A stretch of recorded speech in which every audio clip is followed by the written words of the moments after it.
اور وہ صرف اور صرف قرآن و سنت کی تعلیم ہی سے ہو سکتا ہے. تو ہر بیماری اور ہر تکلیف کی کوئی وجہ ہوتی ہے، اس سے ہمیں اپنی غلطیوں کو جاننے سمجھنے کا بھی موقع ملتا ہے، اور اللہ سبحانہ وتعالیٰ ہمیں اس کے ذریعے بہت کچھ سکھاتے ہیں اگر ہم عبرت کی نگاہ رکھیں اور واقعی ہم کچھ سبق سیکھنا چاہیں.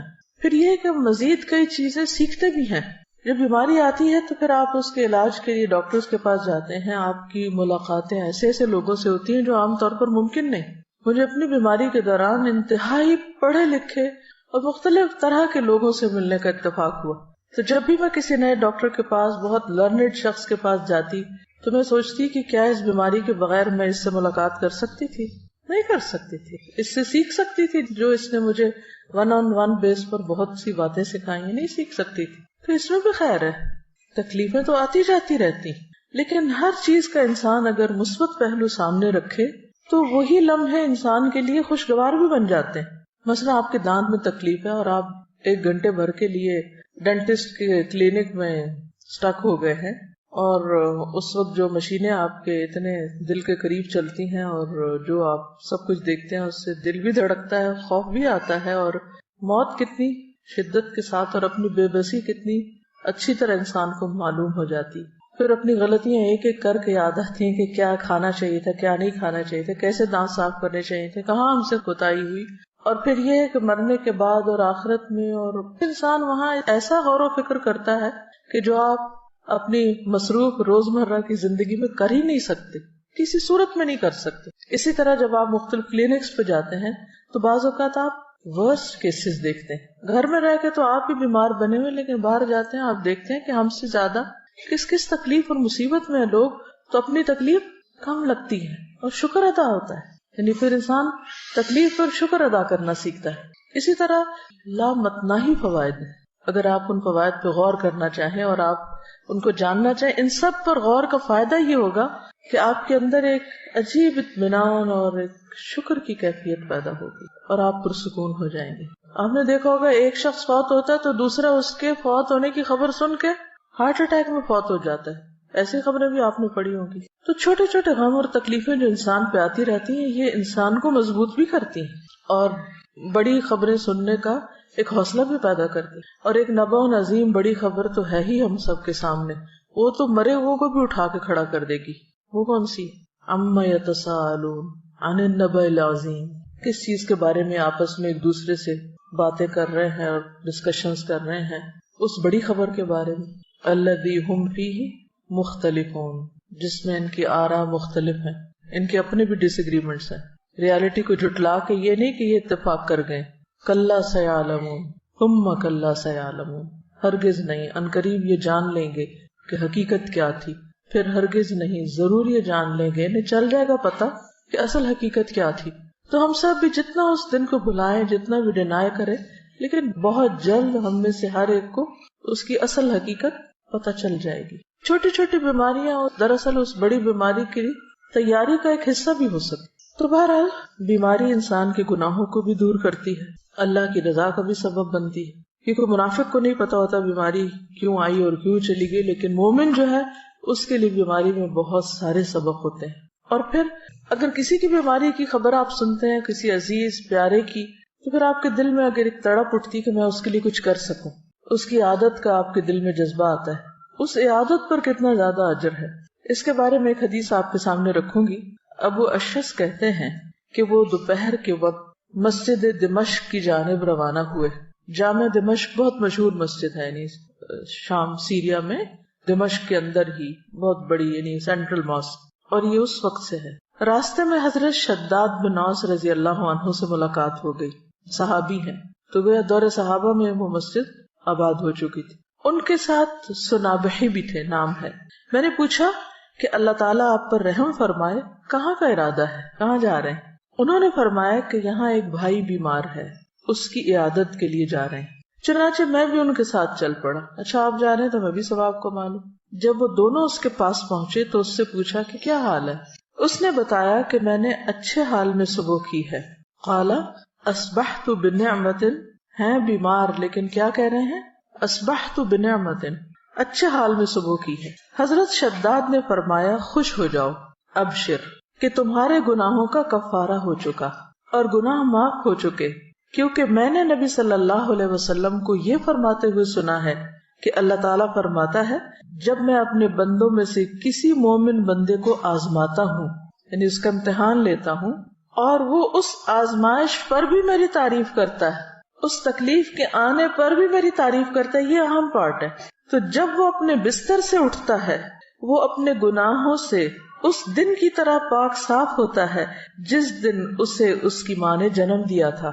اور اللہ تعالیٰ فرماتا ہے وَيَقُولُ الرَّبُّ عَزَّ وَجَلَّ أَنَا قَيَّدتُ عَبْدِي، میں نے اپنے بندے کو قید کیا۔ آپ سٹک ہو جاتے ہیں نا، قید ہو جاتے ہیں، کچھ کر نہیں پاتے، اٹھ نہیں سکتے۔ میں نے اپنے بندے کو قید کیا، وَابْتَلَيْتُهُ، اور میں نے اس کی آزمائش کی، اس کا امتحان لیا، اور اس نے کیا کیا؟ اس پر بھی شکر ادا کیا۔ یہ لکھا ہوا نہیں لیکن محذوف ہے، انڈرسٹوڈ ہے، تو اس کے لیے اب تم اجر کیا لکھو؟ وَأَجْرُ لَهُ كَمَا كُنْتُمْ تُجْرُونَ لَهُ وَهُوَ صَحِيحٌ، لہٰذا تم اس کے لیے ان تمام کاموں کا اجر و ثواب لکھو جو وہ تندرستی کی حالت میں کرتا تھا۔ آپ کے تہجد چھوٹ گئے، آپ کی تلاوت چھوٹ گئی، آپ کی خدمت خلق چھوٹ گئی جو آپ صبح صبح گھر والوں کی کرتے ہیں اٹھ کے، آپ کے بعض اوقات ایسی غنودگی ہوتی ہے آپ کے اذکار چھوٹ جاتے ہیں، اور آپ کو سب سے زیادہ تکلیف کس پہ ہو رہی ہوتی بیمار ہونے کے بعد؟ میں اتنا محروم ہوں کہ سارے لوگ اتنی اتنی نیکیاں کریں، خصوصاً اگر رمضان میں ہو جائیں یا حج پہ ہو جائیں، پھر تو اور بھی برداشت نہیں ہوتا کہ یا اللہ یہ کیا ہو گیا۔ تو اس وقت اللہ سبحانہ و تعالیٰ مہربانی کرتے ہیں جب عام بندے ساتھ چھوڑ دیتے ہیں۔ شرط ایک ہے، اور وہ کیا ہے؟ اس وقت بھی پازیٹیو رہو، اس وقت بھی اچھا ہی سوچو، اس وقت بھی اللہ کی تعریف کرو کہ یہ کسی مقصد کے بغیر نہیں آئی اور میرے گناہ دھل جائیں گے اور میرے لیے اس میں بھی فائدہ ہے، اجر و ثواب مل گیا بنا کیے بھی۔ اور بیماری کا اپنا ایک جو کفارہ ہوتا ہے یعنی گناہوں کی معافی، وہ بھی ساتھ ہو گیا، دگنا اجر آپ نے کما لیا، یہ دوہری کمائی کر لی بیمار ہو کر۔ جبکہ ہم کیا سوچ رہے ہوتے ہیں کہ ہم لوزر ہیں، ہم تو کھو گئے، سب کچھ چھٹ گیا ہم سے۔ تو اس وقت بھی پریشان نہ ہو اور اللہ سے اچھی امید رکھیں، اچھا گمان رکھیں، تو اجر ہی اجر ہے، فائدہ ہی فائدہ ہے۔ اور یہ لفظ کتنا خوبصورت ہے کہ قیدت عبدی، بالکل آپ ایسا لگتا ہے نا قید ہو گئے، سب حرم جا رہے ہیں، آپ نہیں جا سکتے، سب کھڑے ہو کے عبادت کر رہے ہیں، آپ کھڑے نہیں ہو پا رہے، سب روزہ رکھے ہوئے ہیں، آپ روزہ نہیں رکھ پا رہے، لیکن اللہ کے یہاں اجر لکھا جا رہا ہے۔ جب آپ گورنمنٹ جاب کرتے ہیں تو آپ کو سال میں کچھ سک لیوز ملتی اور وہ ود پے ہوتی، اسی طرح میٹرنٹی لیو بھی ود پے ہوتی، پھر کچھ ہاف پے پہ ہوتی، کچھ عرصے کے بعد وہ وداؤٹ پے ہو جاتی، اور کچھ عرصے کے بعد آپ کو جاب چھوڑنی پڑ جاتی۔ اللہ کے یہاں ایسا نہیں ہوتا، بیماری پر آپ کو ود پے لیو ملتی ہے، نماز اور کچھ نیکیوں سے جو آپ روٹین میں کر رہے ہوتے ہیں۔ ایک اور جگہ پر آتا ہے کہ بخار جہنم کے جوش سے ہے اور یہ مومن کا آگ سے حصہ ہے، ام منکم الا واردھا۔ پھر اسی طرح ایک اور حدیث میں آتا ہے بخار جو تھا نبی صلی اللہ علیہ وسلم کی خدمت میں آیا اور عرض کیا مجھے اپنے لوگوں کے پیچھے بھیجیے، تو آپ نے انصار کے پاس بھیج دیا۔ ان کے ہاں 6 دن رہا، 6 دن رات، اور ان پر بخار بہت سخت واقع ہوا، بہت زیادہ بخار آیا ان کو، بخار ان کے گھروں میں گھس گیا، تو انہوں نے آپ سے شکایت کی۔ اس پر رسول اللہ صلی اللہ علیہ وسلم نے ان کے ایک ایک گھر اور ایک ایک کمرے میں جانا شروع کر دیا اور ان کے لیے عافیت کی دعا فرمائی۔ آپ صلی اللہ علیہ وسلم جب لوٹ رہے تھے تو ایک عورت آپ کے پیچھے آئی، اس نے عرض کیا قسم اس ذات کی جس نے آپ کو حق کے ساتھ مبعوث کیا ہے، میں انصار میں سے ہوں، میرے والد بھی انصار میں سے ہیں، جیسے آپ نے انصار کے لیے دعا کی ہے میرے لیے بھی کیجیے۔ آپ نے فرمایا کیا چاہتی؟ اگر چاہو تو میں تمہارے لیے دعا کروں کہ تم بخار سے محفوظ رہو، چاہو تو برداشت کر لو اور تمہیں جنت ملے گی۔ اس نے کہا میں صبر کروں گی اور جنت کو خطرے میں نہ ڈالوں گی۔ تو کچھ لوگ ایسے ہوتے ہیں کہ جو بیماری کو بہت صبر کے ساتھ اور اجر کی نیت سے برداشت کر جاتے۔ اس کے مطلب نہیں کہ انسان بیماری میں دعا نہ مانگے یا کسی کو دعا کے لیے نہ کہہ سکتا ہے، لیکن یہ یاد رکھے کہ اگر جتنا عرصہ اس کے لیے بیماری ہے، یہ بیماری میں مبتلا ہے، وہ اس کے لیے اجر کا ذریعہ بن رہی ہے۔ نبی صلی اللہ علیہ وسلم نے فرمایا خوش ہو جاؤ، مومن کے مرض کو اللہ تعالیٰ کفارہ اور اپنی رضا کا سبب بنا دیتے ہیں، اور فاجر نافرمان گناہگار اس کا مرض ایسا ہے جیسے اونٹ کہ اس کے مالک نے اسے باندھ دیا اور اس کے بعد چھوڑ دیا، اسے نہیں خبر کیوں باندھا اور اسے نہیں پتا کیوں چھوڑا، بخار کیوں آیا اور کیوں گیا، وہ حدیث بھی یاد رکھیے کہ رسول اللہ صلی اللہ علیہ وسلم ام سائب کے ہاں تشریف لائے. آپ نے فرمایا اے ام سائب تجھے کیا ہوا، تم کانپ رہی ہو؟ جیسے ملیریا ہوتا ہے نا. اس نے عرض کیا بخار ہے، اللہ اس میں برکت نہ کرے. آپ نے فرمایا بخار کو برا نہ کہو، کیونکہ بخار بنی آدم کے گناہوں کو اس طرح دور کرتا ہے جس طرح بھٹی لوہے کے میل کچیل کو دور کر دیتی ہے. عبداللہ کہتے ہیں کہ میں رسول اللہ صلی اللہ علیہ وسلم کی خدمت میں حاضر ہوا. آپ اس وقت تیز بخار میں تھے. میں نے عرض کیا یا رسول اللہ آپ کو تیز بخار ہے؟ فرمایا ہاں، مجھے تم میں سے 2 آدمیوں کے برابر بخار ہے. آپ کی بیماری عام لوگوں کے مقابلے میں دگنی ہوتی تھی کیونکہ آپ کے لیے اجر بھی زیادہ تھا. میں نے عرض کیا کہ اس سبب سے آپ کو دوہرا اجر ملے گا؟ فرمایا یہی بات ہے. جس مسلمان کو کانٹا چبھنے کی یا اس سے زیادہ کوئی تکلیف پہنچتی ہے، اللہ تعالیٰ اس کے ذریعے اس کے گناہوں کو اس طرح دور کر دیتا ہے جس طرح درختوں سے پتے خزاں کے موسم میں. بخار مانگنا نہیں ہے، لیکن آ جائے تو پریشان نہیں ہونا، گھبرانا نہیں، برا بلا نہیں کہنا. اور آپ کو پتا ہے کہ اس میں کئی بیماریوں سے شفا بھی ہے. جب بخار ہوتا ہے نا تو دراصل ہمارے اندر کے گندے مادے جو ہوتے ہیں وہ جل رہے ہوتے ہیں. وہ ایک کلینزنگ کا عمل ہوتا ہے، اور عام طور پر یکایک شدید قسم کی ڈوز دے کر اس کو ٹھنڈا کر دیا جاتا ہے. جو گال بلیڈر میں وہ سٹونز بنتے ہیں، ایک حکیم صاحب نے مجھے بتایا تھا کہ وہ جب بخار کے ذریعے کچھ مادے اکٹھے ہو رہے ہوتے ہیں کچھ آرگنز میں، جب ایک دم آپ ٹھنڈا کرتے ہیں تو وہی مادے سٹون بن جاتے ہیں اور پھر وہ مزید بیماریوں کا سبب بنتے ہیں. ایک اور حدیث ہے، حضرت ابو سعید خدری رضی اللہ عنہ سے مروی ہے کہ ایک آدمی نے نبی صلی اللہ علیہ وسلم سے پوچھا کہ ہمیں جو بیماریاں لگتی ہیں یہ بتائیے کہ ان پر ہمارے لیے کیا ہے. نبی صلی اللہ علیہ وسلم نے فرمایا یہ بیماریاں گناہوں کا کفارہ بن جاتی ہیں. ہم سب گناہ کرتے ہیں، جانے انجانے. بعض چیزوں کا تو ہمیں پتہ ہی نہیں کہ ہم غلط بھی کر رہے ہیں کیونکہ علم ہی نہیں ہوتا کہ یہ غلط ہے. کچھ عرصے بعد پتہ چلتا ہے تو توبہ استغفار شروع کرتے ہیں. یہ کیسی جہالت ہے، پتہ ہی نہیں تھا کہ یہ نہ کرنے والا کام ہے. بہرحال حضرت ابی بن کعب رضی اللہ عنہ نے عرض کیا اگرچہ بیماری چھوٹی ہی ہو، چھوٹی سی بیماری ہے کوئی، تب بھی؟ نبی صلی اللہ علیہ وسلم نے فرمایا ہاں، اگرچہ ایک کانٹا ہی چبھ جائے یا اس سے بھی کم. یہ سن کر حضرت ابی بن کعب رضی اللہ عنہ نے اپنے متعلق یہ دعا کی کہ موت تک ان سے کبھی بھی بخار جدا نہ ہو. کیا دعا کی؟ کہ مجھے ہر روز بخار ہو. اور یہ کون ہے دعا کرنے والے؟ ابی بن کعب، عالم صحابی ہیں، کاتب وحی ہیں، لیکن وہ ایسا بخار ہو کہ حج اور عمرہ، جہاد فی سبیل اللہ اور فرض نماز با جماعت میں رکاوٹ نہ بنے. میرے یہ کام نہ چھوٹے، ویسے بے شک بخار چڑھا رہے. چنانچہ اس کے بعد انہیں جو شخص بھی ہاتھ لگاتا ان کا جسم تپتا ہوا ہی محسوس ہوتا، حتیٰ کہ ان کا انتقال ہو گیا. وہ لوگ اپنے قول کے پکے تھے. ہم لوگ ایک وقت میں ایک بات کرتے ہیں یا اللہ ایسا ہو جائے، اور جب وہ ہو جاتا ہے تو پھر ہم سخت گھبرا اٹھتے پر کہتے ہیں یا اللہ ایسا کیوں ہوا اور ایسا نہ ہو. تو اس لیے جو بھی دعا مانگے سوچ سمجھ کے مانگے، اس چیز کو جسے آپ نبھا سکیں.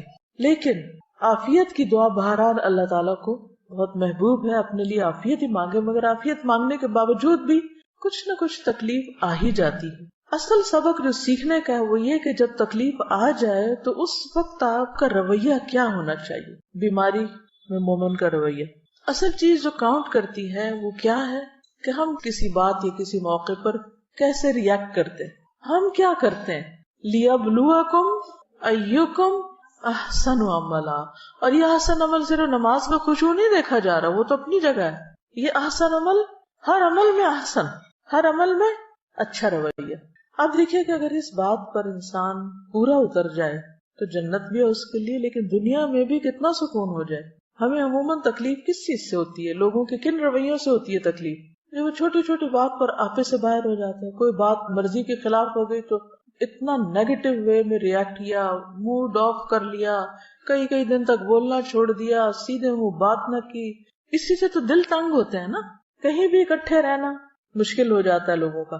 تو مومن کا دل غمگین ہوتا ہے لیکن اس کا چہرہ مسکراتا ہوتا ہے. مرضی کے خلاف بھی بات ہو جائے تو کوشش کر کے مسکرائیں، ورنہ کیا ہے کہ شکوہ ہے کس سے؟ اللہ تعالیٰ سے کہ کیوں ہمیں آزمائش میں ڈالا. کیونکہ کوئی تکلیف نہیں آتی مگر اللہ کے اذن سے آتی. اس وقت ایک ایسے کردار کا مظاہرہ کریں کہ جو واقعی اللہ کا پسندیدہ کردار ہو، اور اس وقت بھی ڈائریکٹ آپ کا کنیکشن اپنے رب کے ساتھ ہو. کہ میرے اللہ تو جانتا ہے نا کہ میں کس تکلیف سے گزر رہا ہوں، چاہے وہ جسمانی ہو یا روحانی ہو یا جذباتی ہو یا کچھ بھی ہو. بندوں کو سنانے کا فائدہ ہی نہیں، وہ سمجھ ہی نہیں پاتے کہ مسئلہ کیا ہے. آپ ایڈوائس لے سکتے ہیں کسی سے، لیکن آپ لے کے دیکھیں مایوسی ہوں گی، کچھ بہت فائدہ نہیں ہوگا. تو بہتر کیا ہے، پرو ایکٹیو اپروچ اختیار کریں.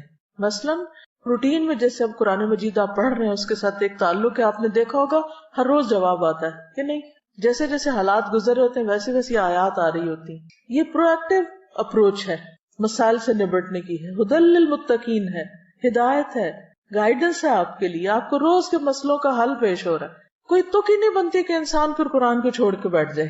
روٹین میں آپ اس کو پکڑے رکھیں. نبی صلی اللہ علیہ وسلم نے اپنے پیچھے کیا چھوڑا تھا جس کو پکڑ کے رکھنا ہے. ہم سب کے لیے بھی یہی کتاب ہے، اس کا ساتھ نہ چھوٹے. شفا ہی شفا ہے، مسائل کا حل ہی حل ہے. ایسا اعتدال آپ کی زندگی میں آئے گا، ایسی خوبصورتی آئے گی، ایسا حسن آئے گا کہ دنیا بھی پرسکون ہو جائے گی. کیونکہ غم اور پریشانی کا تعلق آپ کی اپنی ذات سے ہوتا ہے، وہ آپ کے اپنے اندر کا مسئلہ ہوتا ہے، باہر کا کام اندر کا زیادہ. اور دین ہمارا اسی اندر کے مسئلے، اسی بل کو نکالنے کی کوشش کرتا ہے، اور یہیں سے نکلتا ہے، کوئی نہیں نکال سکتا. اللہ سے بڑھ کے ہمیں کون سمجھتا ہے، ہماری نفسیات کون جانتا ہے. تو اللہ تعالیٰ اپنی کتاب میں ہمیں ہر چیز کے بارے میں بتاتے ہیں. پھر اس کے بعد سنت ہے، نبی صلی اللہ علیہ وسلم کی احادیث ہیں، اس سے بہت کچھ سیکھنے کو ملتا ہے. ایک اور حدیث ہے، حضرت ابو ہریرہ سے روایت ہے کہ رسول اللہ صلی اللہ علیہ وسلم نے فرمایا، اللہ تعالیٰ فرماتا ہے جب میں اپنے مومن بندے کو آزماتا ہوں اور وہ تیمارداری کرنے والوں کے سامنے میرا شکوہ نہیں کرتا، میری شکایت نہیں لگاتا، جو اس کا حال پوچھے، تو اس کو اپنی قید سے آزاد کر دیتا ہوں، بیماری سے شفا دے دیتا ہوں، اس کے پہلے گوشت کے عوض بہترین گوشت عطا کرتا ہوں، اس کے پہلے خون کے بدلے بہترین خون دیتا ہوں، اور وہ اثر نو عمل کرتا ہے. ہوتا ہے نا کہ جب بیمار ہوتا ہے انسان تو عبادات ہالٹ پہ آ جاتی ہیں، رک جاتی ہیں، ساری روٹین ڈسٹرب ہو جاتی ہے، کام چھٹ جاتے ہیں، یوں لگتا ہے اب تو کبھی صحت ملنی کوئی نہیں، اب تو ہمیں اس کے ساتھ ہی جینا پڑے گا. لہذا نہ تو دوا کرتے ہیں، نہ ہی کوئی اور اپنا خیال کرتے ہیں، بس پھر ہر وقت ایک بسورا ہوا چہرہ اور ایک مریل شکل اور مریل چال کے ساتھ سب کو بیزار کرتے ہیں. اللہ پہ توکل کہاں گیا؟ تو یہ تو کبھی سوچے ہی نہ کہ ہم نے کبھی ریٹائر ہونا ہے. بیڈ پہ بھی پڑ گئے تو بھی کیا کرنا ہے؟ اگر دماغ کام کر رہا ہے نا، زبان کام کر رہی ہے، کان کام کر رہے ہیں، آنکھ کام کر رہی ہے، صرف اتنا حصہ کام کر رہا ہے، تب کے لیے بھی سوچ لے. اللہ نہ کرے کہ کبھی ایسا ہو، لیکن کئی دفعہ ہو بھی جاتا ہے نا کچھ لوگوں کے ساتھ. تو بس زبان سے اللہ کا ذکر، نگاہوں سے غور و فکر، اور کانوں سے اچھی باتیں سننا، قرآن سنیں، اچھے لیکچر سنیں، کچھ بھی کریں. ہم سب یہ بھی کر سکتے کہ اپنی وصیت لکھ کے رکھ دیں، اپنے بچوں کو بتا دیں کہ خدا نہ خواستہ اگر مجھ پر کوئی ایسا وقت آئے تو میرے ساتھ کیا کیا جائے، کیا نہ کیا جائے. کیونکہ خدا نہ خواستہ زبان بند ہو جائے تو انسان کہہ بھی نہیں سکتا. ہاپکنس ویل چیئر پہ ہے، آنکھوں کے اشاروں سے میں نے سنا ہے کہ وہ کیسی کیسی تھیریز اس نے ایجاد کی. السلام علیکم. تھوڑے سے پہلے میں نے دیکھا تھا انٹرنیٹ پہ کہ وہ جو احمد دیدات جو اسکالر تھے بہت بڑے، جن سے موٹیویٹ ہو کے ڈاکٹر ذاکر نائک جیسے ماشاءاللہ بڑے اسکالر پیدا ہوئے، تو ان کا آخری وقت جب تھا تو وہ پیرالسس کے اٹیک میں تھے، اور ان کے صرف یہ جو فیس کا حصہ ہے، آنکھیں، یہ صرف موو ہو سکتی تھی، باقی جسم کا کوئی حصہ نہیں ہو سکتا تھا. اور کتنے دن وہ ہاسپٹل کے بیڈ پہ اس طرح رہے، اور آنکھوں کے اشارے سے اپنے جو اسسٹنٹس تھے ان کو کچھ لکھوا رہے تھے اور ان کو بتا رہے تھے کہ یہ کرو یہ کرو. اور میں دیکھ رہی تھی کہ یعنی ان کی آنکھوں سے بالکل ایسا نہیں لگ رہا تھا کہ ان کے اوپر اتنی بڑی بیماری جو ہے وہ طاری ہے، اور وہ یعنی پورے سوچ اور فہم کے ساتھ ان کو وہ انسٹرکشنز. تو کبھی بھی مایوسی اور شیطان کو پاس نہ پٹکنے دیں کہ آپ کچھ کریں نہ، بس بیکاری نہیں آنے دینی اپنے پاس، حالات کچھ بھی ہوں. دیکھیں اگر انسان نیت کر لیتا تو اللہ پورا کرا دیتا ہے نا. کچھ سچویشنز کو آپ اوائڈ نہیں کر سکتے، آپ کی زندگی کے ساتھ بندھ گئی ہیں، آپ کی تقدیر کا حصہ ہے. تو پھر بھی دیکھا یہ جائے گا کہ آپ نے ان حالات میں رہ کے کیا کیا. ٹھیک ہے، تو بہرحال بیماری کا شکوہ نہیں کرنا، واویلا نہیں کرنا، دوسروں کو بیزار نہیں کرنا، اس کو اپنے اوپر طاری نہیں کر لینا. تو انشاءاللہ آپ دیکھیں گے ایک تو اس کی انٹینسٹی کم ہوگی، دوسرا یہ کہ آپ کے آس پاس کے لوگ آپ کے پاس رہنا چاہیں گے، بھاگیں گے نہیں آپ سے. ورنہ ہوتا ہی ہے نا کہ جو بندہ تنگ کر مارے تو سب ادھر ادھر ہو جاتے ہیں. پھر یہ ہے کہ آپ کچھ پروڈکٹیو پازیٹیو کام میں اپنی انرجی لگائیں، کیونکہ رونے کے لیے بھی انرجی چاہیے ہوتی ہے نا، اور چیخنے کے لیے بھی اور غصے کے لیے بھی اور سب اوٹ پٹانگ حرکتوں کے لیے انرجی چاہیے تھی. جب آپ کی ساری انرجی وہاں لگ جاتی ہے تو پھر جب اچھا کام کرنے کا وقت آتا ہے پھر آپ تھک کے سو جاتے ہیں. اپنی ساری انرجی کو چینلائز کرنا ہے, پازیٹیو وے میں یوز کرنا ہے. پھر ایک اور حدیث ہے, حضرت ابو امامہ سے روایت ہے کہ نبی صلی اللہ علیہ وسلم نے فرمایا, جس بندے کو بھی بیماری سے پچھاڑ دیا گیا, پیرالائز ہو گیا کسی بھی طرح یا پڑ گیا ہے بیڈ پہ, تو اللہ تعالیٰ اسے جب بیماری سے اٹھاتا ہے تو وہ پاک ہوتا ہے, یعنی اس کے گناہوں کا کفارہ ہو چکا ہوتا ہے. پھر آپ دیکھیے ایک اور حدیث ہے, نبی صلی اللہ علیہ وسلم جب مدینہ تشریف لے گئے تو مدینہ کی زمین جو تھی وہ وبائی زمین تھی. پورے عرب میں سب سے زیادہ وبائیں جو تھی وہ مدینہ میں ہوتی تھی, ارض الوبا تھی. جب صحابہ وہاں پر گئے تو بیمار پڑ گئے, ایک ایک کو بخار, اور حضرت ابو بکر کی حالت یہ ہو گئی تھی کہ ان کو لگتا تھا کہ جیسے بس اب وہ دنیا سے رخصت ہونے والے ہیں, اتنے شدید بیمار ہو گئے تھے وہ بھی. حضرت بلال کے بارے میں آتا ہے اور بھی صحابہ. تو نبی صلی اللہ علیہ وسلم نے اس موقع پر کیا کیا تھا, نبی صلی اللہ علیہ وسلم نے مدینہ کے لیے برکت کی دعا کی اور کہا کہ یہاں کے بخار کو جحفہ کی طرف لے جائے, یعنی کہ غیر آباد علاقے کی طرف وہاں چلا جائے, یہاں نہ ہو. تو اس کے بعد مدینہ وباؤں سے خالی ہو گیا. عن عائشہ رضی اللہ عنہا قالت لما قدم رسول اللہ صلی اللہ علیہ وسلم المدینہ بعث ابو بکر وبلال فكان ابو بکر اذا اخذته الحمى يقول كل امرئ مصبح والموت ادنى من شراك نعله, وكان بلال اذا اقلع عنه الحمى يرفع عقيرته يقول الا ليت شعري هل ابيتن ليلة بواد وحولي اذخر وجليل وهل اردن يوما مياه مجنة وهل يبدون لي شامة وطفيل.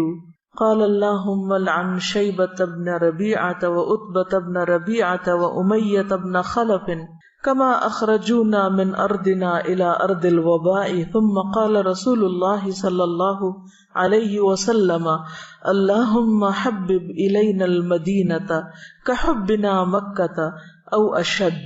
اللهم بارك لنا في ساعنا وفي مدنا وصححها لنا وانقل حماها إلى الجحفة. قالت وقدمنا المدينة وهي أوبأ أرض الله. قالت فكان بطحان يجري نجلا تعني ماء آجنا. بخاری. حضرت عائشہ فرماتی ہیں جب اللہ کے رسول صلی اللہ علیہ وسلم مدینہ تشریف لائے تو ابو بکر صدیق رضی اللہ تعالیٰ عنہ اور حضرت بلال رضی اللہ تعالیٰ عنہ کو بخار آ گیا.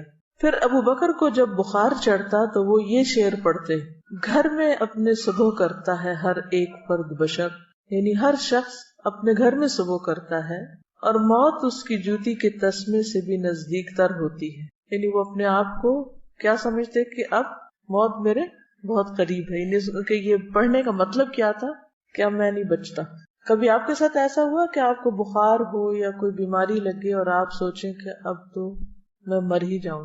یہ بہت ایک نیچرل سی فیلنگ ہے, ہر شخص اس کیفیت سے گزرتا ہے, کچھ زیادہ کچھ کم, لیکن یہ خیال صحت کی حالت میں کم آتا ہے اور بیماری کی حالت میں زیادہ آتا ہے.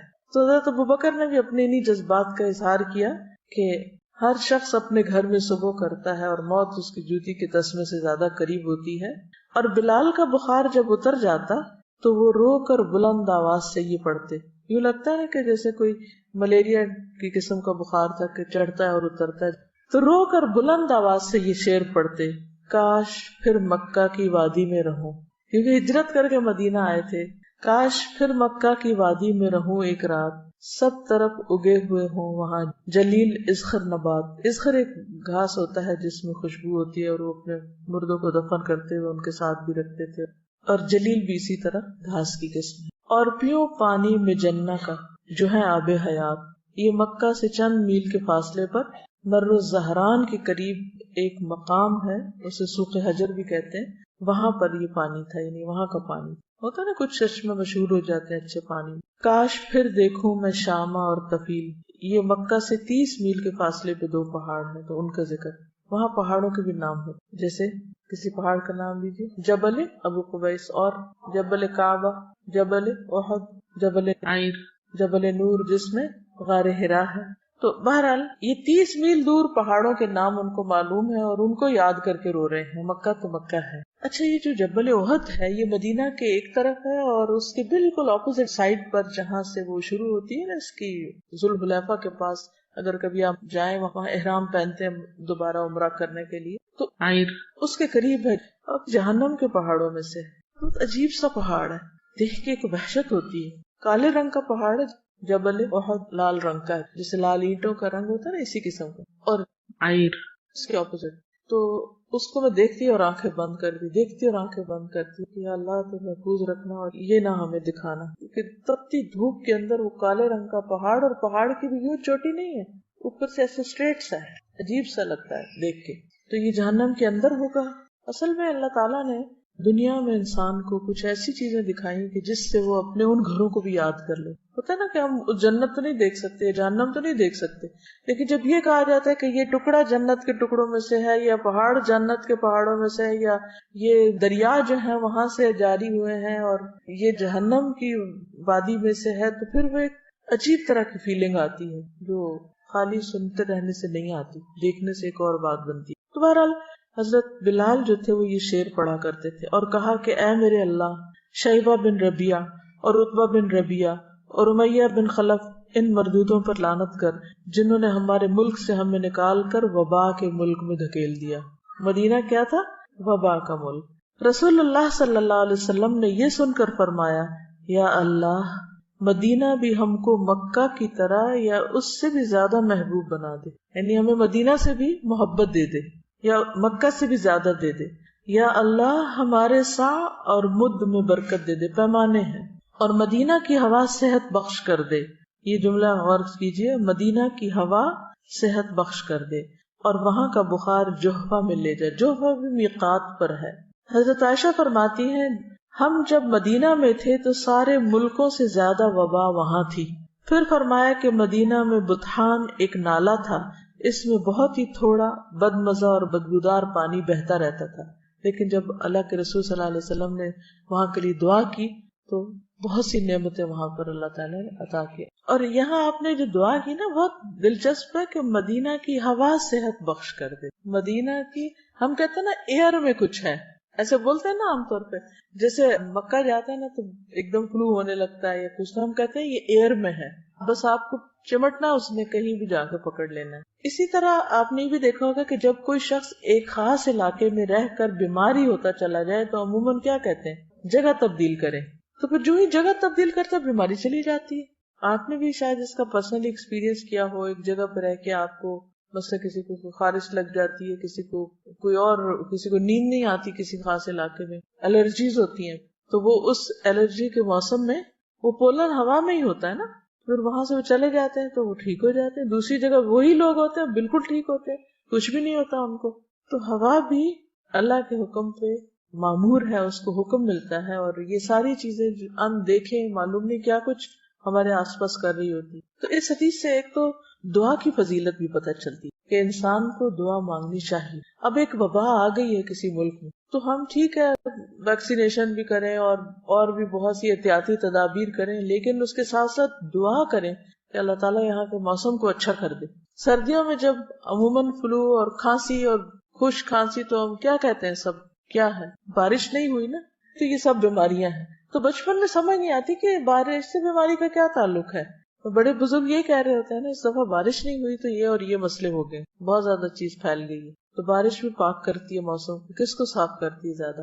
ہوا ہی کو صاف کرتی ہے، جس کو ہم اپنے پانی سے نہیں صاف کر سکتے. دوسری حدیث ہے، یہ بھی بخاری کی. عبداللہ بن عباس سے روایت ہے کہ عمر بن خطاب عوام کے حالات سے باخبر ہونے کے لیے شام کی طرف روانہ ہوئے. کون سی جگہ ہے شام؟ اس میں فلسطین، شام، اردن، یہ سب کچھ شامل تھا. ٹھیک ہے، شام صرف موجودہ شام نہیں. جب بھی شام کا لفظ آئے نا تاریخ کی کتابوں میں تو ساتھ ہی یہ بات یاد رکھیں کہ شام سے مراد فلسطین، اردن، موجودہ شام، یہ سب علاقے اس میں آتے ہیں. وہ خود کہاں رہتے تھے حضرت عمر؟ مدینہ. تو وہاں سے ٹریول کر کے شام جا رہے تھے. کیوں جا رہے تھے؟ لوگوں کو ملنے کے لیے، لوگوں کے حالات جاننے کے لیے. ٹھیک، یعنی سرکاری دورے پر. جب سرغ میں پہنچے، ایک شہر کا نام ہے، تو لشکر کے سردار ابو عبیدہ بن جراح اور ان کے ساتھیوں سے ملاقات ہوئی. وہ وہاں پر تعینات تھے. تو انہوں نے خبر دی کہ شام کے ملک میں وبا شروع ہو گئی ہے، طاعون پھیل گیا تھا. ابن عباس کہتے ہیں کہ عمر رضی اللہ تعالیٰ عنہ نے یہ سن کر مجھ سے کہا اگلے مہاجرین کو بلا لو، تو میں نے انہیں بلایا. عمر نے ان سے مشورہ کیا اور ان سے بیان کیا کہ وہاں طاعون شروع ہو گیا. اگلے مہاجرین سے مراد کون ہے؟ جو درجے میں بلند ہیں یا ہر جگہ جن سے مشورہ کیا کرتے تھے، جو اسلام میں سبقت لے گئے تھے. تو انہوں نے اس سے اختلاف کیا حضرت عمر کی رائے سے. کوئی کہنے لگا ہم ایک ارادے سے نکلے ہیں، اب طاعون سے ڈر کے واپس چلے جائیں، یہ ہمیں مناسب معلوم نہیں ہوتا.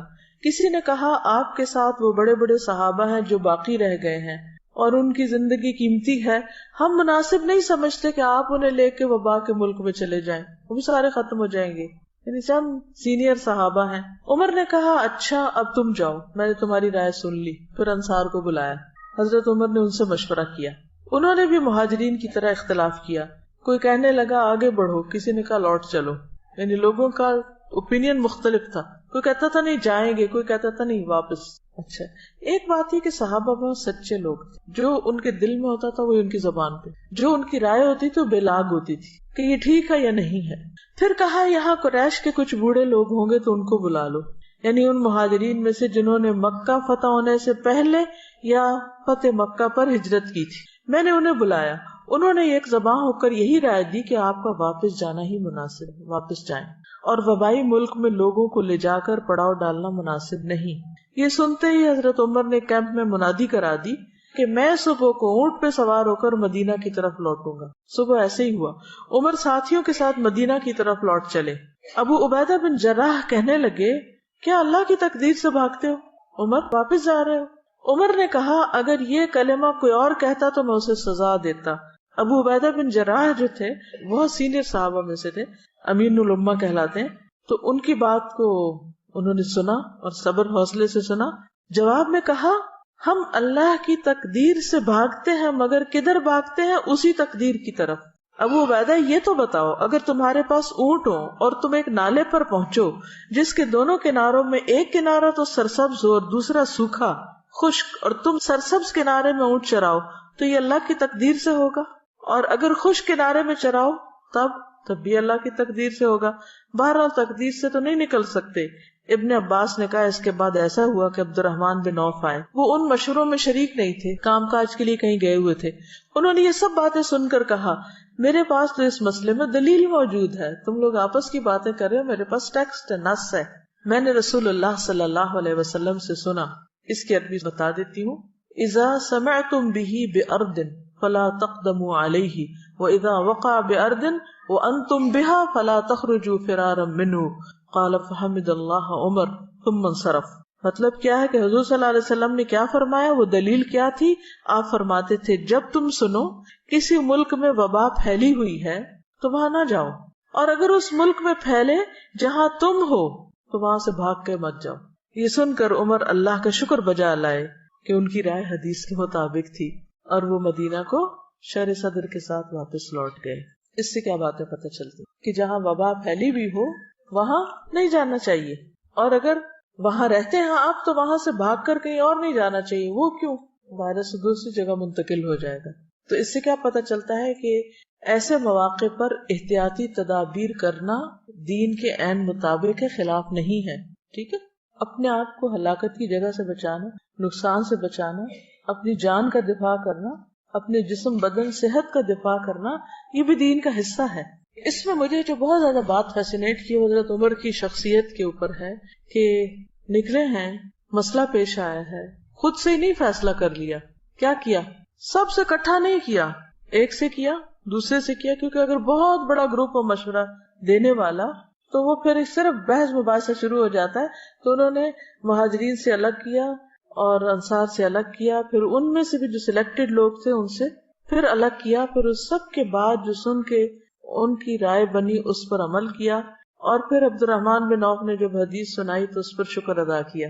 ایک اور بات پتہ چلتی ہے کہ صحابہ جو تھے اللہ کے رسول صلی اللہ علیہ وسلم کی بات آنے کے بعد کوئی اختلاف نہیں کرتے. اب وہ جو کہہ رہے تھے کہ نہیں چلو چلو آگے ہی چلو، انہوں نے جب سنا کہ نبی صلی اللہ علیہ وسلم نے یہ فرمایا تو پھر کوئی نہیں ملتا کہ حضرت عمر کو کسی نے برا بلا کہا ہو یا کسی اور کو، ورنہ تو ہمارے یہاں کیا ہوتا ہے، اگر کسی نے کوئی ایسا فیصلہ کر لیا تو ساری زندگی اس کو تانے دیے جاتے ہیں کہ تم نے کیا کیا، تم بزدل فلاں موقع پہ بھاگ گئے تھے. بعض اوقات سارے لوگ کچھ کہہ رہے تھے، ایک شخص کی رائے بڑی صائب ہوتی. تو یاد رکھیں کہ بعض اوقات کسی معمولی انسان کی رائے جو ہے وہ اتنی صائب ہوتی ہے کہ بڑے بڑے عقل مند پیچھے رہ جاتے. اس سے اللہ تعالیٰ یہ بھی دکھاتا ہے کہ تم عقل کل نہیں ہو، اور سارا علم تمہارے ہی پاس نہیں ہے، اور ساری سمجھ کے مالک صرف تم نہیں ہو، کوئی اور بھی ہو سکتا ہے. اس لیے بھی ضروری ہے کہ کوئی معمولی درجے کا شخص ہو یا کوئی بہت اعلیٰ، دونوں کو توجہ دی جائے. میں نے ایک روایت سنی تھی، مجھے نہیں معلوم اس کا کیا درجہ تھا کیا نہیں، بہت بہت چھوٹی تھی جب سے یہ بات سنی تھی کہ اگر آپ کسی شخص کی کنگھی استعمال کریں گے تو آپ اور اس کے درمیان اختلاف پڑ جائے گا. مجھے اس بات میں ایک حکمت نظر آئی، چاہے اس کی کوئی شرعی دلیل یا کوئی طبی دلیل نہ بھی ہو، لیکن بات یہ ہے کہ کنگھی ایک پرسنل یوز کی چیز ہے. بعض لوگوں تو گھر میں ایک کنگھا رکھا ہوتا ہے، برش سارا گھرانہ اسی سے کر رہا ہوتا ہے. ایک آیا وہ شیشے کے آگے کھڑا ہو گیا، دوسرا آیا اسی نے یہ سب خوب لڑتے ہیں آپس میں. لڑائی کس لیے ہوتی ہے کہ اس میں ایک یہ حقیقت ضرور ہو سکتی ہے کہ ایک میلا چھوڑ گیا، ایک نے بال اس میں چھوڑ دیے، پھر وہ گما دی، اٹھائی یہاں سے رکھی کہاں، تو وہ پھر یہ چیزیں لڑائی کا سبب بن جاتی ہے. اس میں کئی اور اسباب ہو سکتے، ضروری نہیں کہ وہ اس کے اندر کچھ گھس جاتا ہے جو لڑنے کے قابل بنا دیتا ہے بندے. پھر اسی طرح حضرت عقبہ بن عامر سے روایت ہے کہ نبی صلی اللہ علیہ وسلم نے فرمایا، دن بھر کا کوئی عمل ایسا نہیں ہے جس پر مہر نہ لگائی جاتی ہو. یعنی وہ ایک طرح سے ریکارڈ ہو رہا ہے، سیو ہو رہا ہے ڈیٹا سارا. چنانچہ جب مسلمان بیمار ہوتا ہے تو فرشتے بارگاہ الہی میں عرض کرتے ہیں کہ پروردگار، تو نے فلاں بندے کو روک دیا ہے، حبستہ، اسے قید کر دیا، اب وہ کچھ کر نہیں سکتا، دوڑ نہیں سکتا. اللہ تعالیٰ فرماتا ہے کہ اس کے تندرست ہونے تک جیسے اعمال وہ کرتا ہے ان کی مہر لگاتے جاؤ، یا یہ کہ وہ فوت ہو جائے. یعنی روٹین میں جو وہ کرتا تھا، بیمار ہو گیا تب بھی وہ مہر لگاتے جو انہوں نے ایریاز میں. آپ کی ڈیلی ڈائری جو ہے اس پہ اسٹیمپ لگتی جاتی ہے. شرط کس بات کی کہ آپ ایک روٹین میں ریگولر کچھ نہ کچھ کرتے رہیں، تاکہ فرشتوں کو بھی پتا ہو کہ کون سے تھے وہ کام جو آپ نہیں کر پا رہے. اب ایک اور حدیث میں آتا ہے، رسول اللہ صلی اللہ علیہ وسلم نے فرمایا، جب کوئی بندہ بیمار ہوتا ہے یا سفر میں جاتا ہے تو اس کے وہ تمام عمل لکھ دیے جاتے ہیں جو وہ حالت قیام اور زمانے تندرستی میں کیا کرتا تھا. اور صبر کا اجر کہ قیامت کے دن جب آزمائش والوں کو ان کی مصیبتوں کا بدلہ دیا جائے گا تو اہل عافیت تمنا کریں گے، کاش ان کی کھالیں دنیا میں کینچیوں سے کاٹ دی جاتی، تاکہ ایسا اجر ملتا ہے جو صبر کرنے والوں کو ملا ہے. اور پھر جو بیماری پر صبر کر جائے تو اس کے لیے جنت ہے. جیسے وہ ایک خاتون آپ کی خدمت میں حاضر ہوئی اور اس نے کہا کہ اللہ کے رسول صلی اللہ علیہ وسلم، مرگی کا دورہ پڑتا ہے مجھے، تو آپ دعا کیجئے کہ میں ٹھیک ہو جاؤں. فرمایا کہ اگر تم چاہو تو میں کر دیتا ہوں، ورنہ اس کے بدلے تمہارے لیے جنت ہے. اس نے کہا کہ ٹھیک ہے، میں یہ نہیں کہتی مگر یہ کہ میرا پردہ جو کھل جاتا وہ نہ کھلے. تو آپ نے اس حصے کے لیے دعا کر